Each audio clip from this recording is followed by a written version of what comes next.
पिलाने बहुत बहुत शुभेच्छा।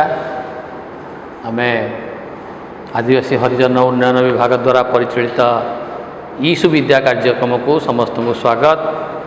आमे 10म श्रेणी संस्कृतर पद्य विभाग सीताया वनगमनम पढ़ुचे एवं आगुरी आमे जानिचे जे प्रभु रामचंद्र सीता को कहते जे राजा दशरथ माँ कैकेयी को दुईटी वर प्रदान करछन्ति।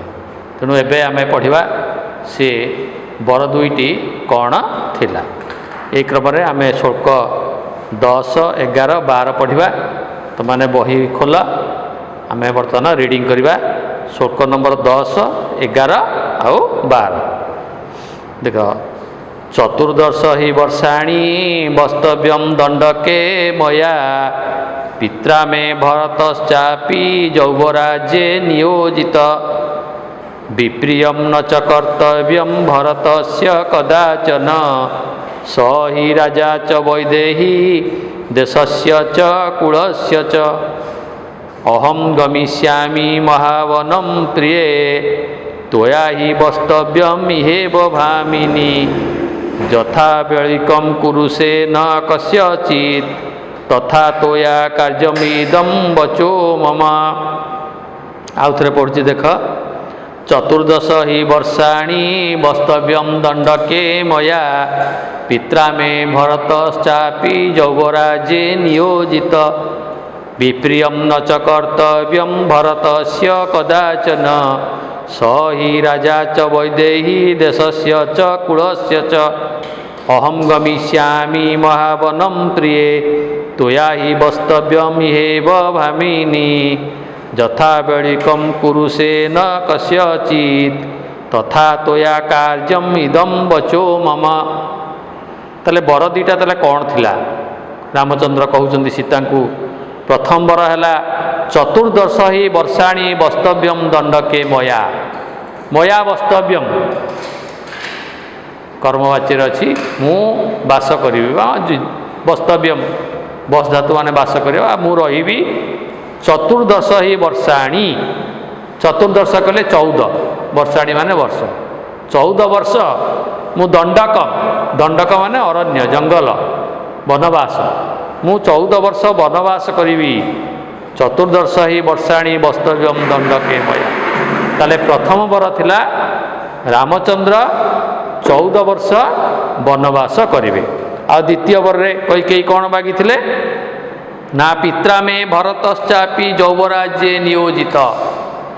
पित्रा में माने मोर बापा माने दशरथ यौवराज्ये युवराज पदरे भरतश्चापि भरत युक्त च युक्त अपि यौवराज्ये भरत नियोजित युवराज पदरे पिता दशरथ भरत को नियुक्ति करछन्ति।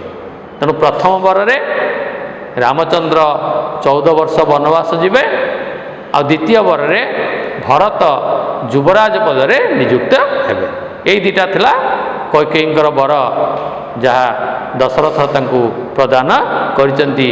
से विषय रे रामचंद्र तांकर प्राणप्रिया पत्नी सीता को जणई दौरान। ताले चतुर्दश हि वर्षाणि वस्तव्यम दंडके मया पित्रा मे भरतश्चापि यौवराज्ये नियोजित। ताले गोटे संधिपद अच्छी भरतश्चापि आपको आम विच्छेद करवा। ताले एटा हब भरत युक्त च युक्त अपि समान हब भरतश्चापि भरत युक्त च युक्त अपि भरतश्चापि पित्रा में भरतश्चापि यौवराज्ये नियोजित। तापरे स्वामी हिसाब से ताकर कर्तव्य अच्छी काले स्त्री मनरे किसी आघात हब एवं सी भरत प्रति काले भिन्न प्रकार आचरण करेंगे। तेणु से जीवा पूर्वर तांकर पत्नी सीता को उपदेश किसी दवा को भूली ना। तेणु रामचंद्र कहते विप्रियम न च कर्तव्यम भरतस्य कदाचन स हि राजा च वैदेही देशस्य च कुलस्य च। ତେଣୁ ଯିଏ ରାଜା ସେ ଛୋଟ ହେଉ ବା ବଡ଼ ହେଉ, ତେଣୁ ସେ ସବୁବେଳେ ରାଜା, ସେ ସବୁବେଳେ ସମ୍ମାନର ପ୍ରାପ୍ତ। ଭରତ ଛୋଟ ହେଲେ ମଧ୍ୟ ବର୍ତ୍ତମାନ ସେ ରାଜା, ତେଣୁ ରାଜା ହିସାବରେ ତାଙ୍କୁ କେବେ ହେଲେ ଅବହେଳା ପ୍ରଦର୍ଶନ କରିବା ଉଚିତ ନୁହେଁ, ତାଙ୍କୁ ସମ୍ମାନ ଦେବା ଉଚିତ। କାଳେ ସୀତାଙ୍କ ମନରେ ଭରତଙ୍କ ପ୍ରତି କ୍ରୋଧ ଆସିବ ଏବଂ ସେ ଭାବିବେ ଯେ ମୋ ସ୍ୱାମୀ ଯେଉଁ ଆସନରେ ବସିବା କଥା ସେଠି ଭରତ ବସିଛନ୍ତି, ତେଣୁ ତାଙ୍କୁ ସମ୍ମାନରେ ଉଣା କରିବେ। ସେଥିପାଇଁ ରାମଚନ୍ଦ୍ର ସୀତାଙ୍କୁ ବୁଝେଇ ଦେଇ ଯାଉଛନ୍ତି ଯେ ବିପ୍ରିୟମ୍ ନଚ କର୍ତ୍ତବ୍ୟମ୍ ଭରତସ୍ୟ କଦାଚନ। ବିପ୍ରିୟମ୍ ମାନେ ଅପ୍ରିୟ, ଅବହେଳା, ଏହା କହନ୍ତି ବିପ୍ରିୟ। ପ୍ରିୟର ଅଭାବ, ପ୍ରିୟସ୍ୟ ଅଭାବ ବିପ୍ରିୟମ୍, ଅବ୍ୟୟଭାବ ସମାସ। ବିପ୍ରିୟମ୍ ନଚ କର୍ତ୍ତବ୍ୟମ୍ ଭରତସ୍ୟ କଦାଚନ। ତାହେଲେ ଭରତକୁ କେବେ ହେଲେ ବିପ୍ରିୟ କରିବନି, ମାନେ ଅବହେଳା କରିବ ନାହିଁ। କାହିଁକି ନା ସ ହି ରାଜା ଚ ବୈଦେୟୀ, ସୀତାଙ୍କୁ ସମ୍ବୋଧନ କରିଛନ୍ତି ରାମ ବୈଦେୟୀ। କାହିଁକି କୁହାଯାଏ ନା ସେ ବିଦେହ ଦେଶର ରାଜକନ୍ୟା, ତେଣୁ ସେଇଥିପାଇଁ ସୀତାଙ୍କୁ ବୈଦେହୀ କୁହାଯାଏ। ମନେ ରଖିବ ପିଲାମାନେ, ସେ ବିଦେହ ଦେଶର ରାଜକନ୍ୟା ହୋଇଥିବାରୁ ତାଙ୍କୁ ବୈଦେହୀ ବୋଲି କୁହାଯାଏ, ସୀତାଙ୍କୁ ବୈଦେହୀ ବୋଲି କୁହାଯାଏ। ତେଣୁ ହେ ବୈଦେହୀ, ହେ ବିଦେହର ରାଜକନ୍ୟା, ତାହେଲେ ସ ହି ରାଜା, ସେଇ ଭରତ ହେଉଛନ୍ତି ରାଜା, ଦେଶସ୍ୟ ଚ କୁଳସ୍ୟ ଚ, ଏଇ ଅଯୋଧ୍ୟା ଦେଶର ରାଜା ଏବଂ ଆମର ଯେଉଁ ମହାନ ବଂଶ, ଯେଉଁ ସୂର୍ଯ୍ୟବଂଶ, ସେଇ ସୂର୍ଯ୍ୟବଂଶର ମଧ୍ୟ ରାଜା। ତେଣୁ ଏତେ ବଡ଼ ଦେଶ, ଏତେ ବଡ଼ ମହାନ ବଂଶର ଯିଏ ରାଜା, ତାଙ୍କୁ କେବେ ହେଲେ ଅସମ୍ମାନ କରିବା ଉଚିତ ନୁହେଁ। ତେଣୁ ସବୁବେଳେ ଭରତଙ୍କ ପ୍ରତି ସମ୍ମାନ ରହିବା ଉଚିତ। ତେଣୁ ବିପ୍ରିୟମ୍ ନଚ କର୍ତ୍ତବ୍ୟମ୍ ଭରତସ୍ୟ କଦାଚନ ସ ହି ରାଜା ଚ ବୈଦେହୀ ଦେଶସ୍ୟ ଚ କୁଳସ୍ୟ ଚ। ତେଣୁ ଆମ ଅଯୋଧ୍ୟା ଦେଶର ରାଜା ଏବଂ ଆମ ସୂର୍ଯ୍ୟବଂଶର ମଧ୍ୟ ରାଜା। ଯେଉଁ ସୂର୍ଯ୍ୟବଂଶରେ ରଘୁ, ଅଜ, ଦିଲୀପ ଆଦି ପ୍ରଖ୍ୟାତ ରାଜାମାନେ ଥିଲେ, ତେଣୁ ସେହି ବଂଶର ରାଜା ପ୍ରତିନିଧିତ୍ୱ କରିବେ ଭରତ। ତେଣୁ ତାଙ୍କୁ କେବେ ହେଲେ ଅବହେଳା କରିବ ନାହିଁ। ଆଉ ଅହମ୍ ଗମିଷ୍ୟାମି ମହାବନମ୍ ପ୍ରିୟେ ତ୍ୱୟା ହି ବସ୍ତବ୍ୟମ୍ ଇହେବ ଭାମିନି। ତାପରେ ରାମଚନ୍ଦ୍ର କହୁଛନ୍ତି ଯେ ମୁଁ ଆଉ ଅଯୋଧ୍ୟାରେ ରହିବି ନାହିଁ। ଅହମ୍ ଗମିଷ୍ୟାମି ମହାବନମ୍ ପ୍ରିୟେ, ହେ ପ୍ରିୟା, ପ୍ରିୟାର ସମ୍ବୋଧନ ହେବ ପ୍ରିୟେ, ହେ ପ୍ରିୟେ ଅହମ୍ ଗମିଷ୍ୟାମି ମହାବନମ୍, ମୁଁ ଘୋର ଅରଣ୍ୟକୁ ଯିବି, ଆଉ ଏ ପାଖରେ ରହିବିନି କି ଏଠିକି ଅଯୋଧ୍ୟାକୁ ଆଉ ଆସିପାରିବି ନାହିଁ, ବହୁ ଦୂର ଜଙ୍ଗଲକୁ ମୁଁ ଅରଣ୍ୟକୁ ବନକୁ ଚାଲିଯିବି। ଅହଂ ଗାମିଷ୍ୟାମି ମହାବନମ୍ ପ୍ରିୟେ ତ୍ୱୟା ହି ବସ୍ତବ୍ୟମ୍ ଇହେବ, ବସ୍ତବ୍ୟମ୍ ଯୁକ୍ତ ଇହ ଯୁକ୍ତ ଏବ, ତ୍ୱୟା ଇହ ବସ୍ତବ୍ୟମ୍, ତୁମେ ଇହ ମାନେ ଏଠାରେ, ବସ୍ତବ୍ୟମ୍ ମାନେ ବାସ କରିବ। ପିତା ଦଶରଥଙ୍କ ଠାରୁ ଆଜ୍ଞା ମିଳିଛି ମୋତେ ବନକୁ ଯିବା ପାଇଁ, ଆଉ ତମେ ଏଇ ଅଯୋଧ୍ୟାର ରାଜପୁରୀରେ ଅବସ୍ଥାନ କରିବ। ତ୍ୱୟା ଇହ ବସ୍ତବ୍ୟମ୍ ଭାମିନୀ। ତେଣୁ ସୀତାଙ୍କୁ ସମ୍ବୋଧନ କରିଛନ୍ତି ଭାମିନୀ। ଭାମିନୀ ମାନେ ଅଭିମାନିନୀ। ଏ ଅଭିମାନିନୀ ସୀତେ, ତମେ ଏଇ ଅଯୋଧ୍ୟାରେ ହିଁ ରହିବ।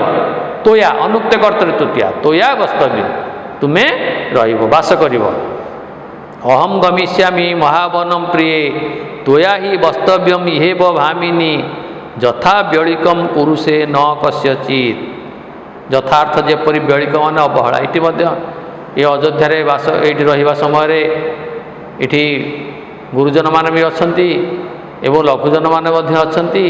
ଯାହାକୁ ଯେମିତି ସମ୍ମାନ ଦେବା କଥା, କାହାକୁ ସ୍ନେହ ଦେବା କଥା, ଯେଉଁମାନେ ଗୁରୁଜନ ଅଛନ୍ତି, ଶାଶୁ ଶ୍ୱଶୁର ଇତ୍ୟାଦି, ସେମାନଙ୍କୁ ସମ୍ମାନ ପ୍ରଦର୍ଶନ କରିବ। ଆଉ ଯେଉଁମାନେ ଅନ୍ୟମାନେ ଅଛନ୍ତି, ସବୁ ଅନୁଜମାନେ ଅଛନ୍ତି, ସେମାନଙ୍କୁ ମଧ୍ୟ ସ୍ନେହ ପ୍ରଦର୍ଶନ କରିବ। ଆଉ କାହାକୁ କେବେ ହେଲେ ଅବହେଳା, ବ୍ୟଳିକ ଅବହେଳା କରିବ ନାହିଁ।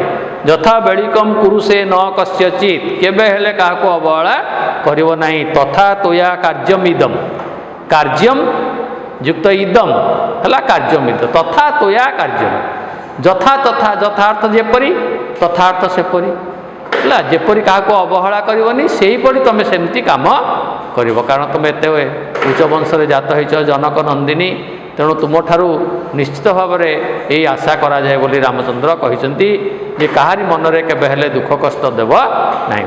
ଯଥା ବ୍ୟଳିକମ୍ ନ କୁରୁଷେ କସ୍ୟଚିତ୍ ତଥା ତ୍ୱୟା କାର୍ଯ୍ୟମ୍ ଇଦମ୍ ବଚଃ ମମ, ଇଏ ହେଉଛି ମୋର କଥା, ମୁଁ ସ୍ୱାମୀ ହିସାବରେ ଏତିକି ତୁମକୁ ପରାମର୍ଶ ଦେଉଛି, ଏଇ କଥାକୁ ତୁମେ ମନେ ରଖିଥିବ। ଅଯୋଧ୍ୟାପୁରୀରେ କାହାକୁ କେବେ ହେଲେ ଅବହେଳା କରିବ ନାହିଁ। ତାହେଲେ କେତେ ଗୁଡ଼ା ସନ୍ଧିପଦ ଅଛି ଆମେ ଦେଖିବା, ଲେଖିବା। ଗୋଟେ ଅଛି ମହାବନମ, ଏଇଟା ସମାସ ହେବ ମହାନ ବନମ, କର୍ମଧାରୟ ସମାସ। ତାପରେ ବସ୍ତବ୍ୟମର ପ୍ରକୃତି ପ୍ରତ୍ୟୟ ହେଲା, ଧାତୁ ହେଲା ବସ୍ ଧାତୁ ଯୁକ୍ତ ପ୍ରତ୍ୟୟ ହେଲା କ'ଣ, ତବ୍ୟ ହେଲା ପ୍ରତ୍ୟୟ, ପ୍ରତ୍ୟୟ ହେଲା ବସ୍ ଯୁକ୍ତ ତବ୍ୟ ହେଲେ ହେବ ବସ୍ତବ୍ୟମ। ତଥା ତ କାର୍ଯ୍ୟମିଦମ, ଆକୁ ସନ୍ଧି ବିଚ୍ଛେଦ କଲେ ହେବ କାର୍ଯ୍ୟମ ଯୁକ୍ତ ଇଦମ, ସମାନ ହେବ ଏଠି ହଳନ୍ତ ମ ସି ଲାଗିଯିବ, ତେଣୁ ମି ହେବ, ତେଣୁ ହେବ କାର୍ଯ୍ୟ ମିଦମ, କାର୍ଯ୍ୟମ ଯୁକ୍ତ ଇଦମ ହେଲା ବଚୋ ମମ, ଆଉ ସନ୍ଧି ବିଚ୍ଛେଦ ହେବ ବଚଃ ଯୁକ୍ତ ମମ, ସମାନ ହେଲା ବଚୋ ମମ। ଏ ହେଉଛି ମୋର କଥା। ତାହେଲେ ତୋୟା ହି ବସ୍ତବ୍ୟମି ହେବ ଭାମିନି, ଯଥା ବେଳିକମ କୁରୁଷେ ନ କଶ୍ଚିତ୍ କସ୍ୟଚିତ୍, ତଥା ତୋୟା କାର୍ଯ୍ୟମିଦମ ବଚୋ ମମ। ତାହେଲେ ଏହି ଶ୍ଲୋକକୁ ଭଲ ଭାବରେ ପଢ଼ିବ, ତା'ର ଅର୍ଥ କରିବ ଏବଂ ବ୍ୟାକରଣ ଗୁଡ଼ାକ ଅଭ୍ୟାସ କରିବ ଏବଂ ଆର କ୍ଲାସ୍କୁ ପ୍ରସ୍ତୁତ ହୋଇକି ଆସିବ। ଧନ୍ୟବାଦ।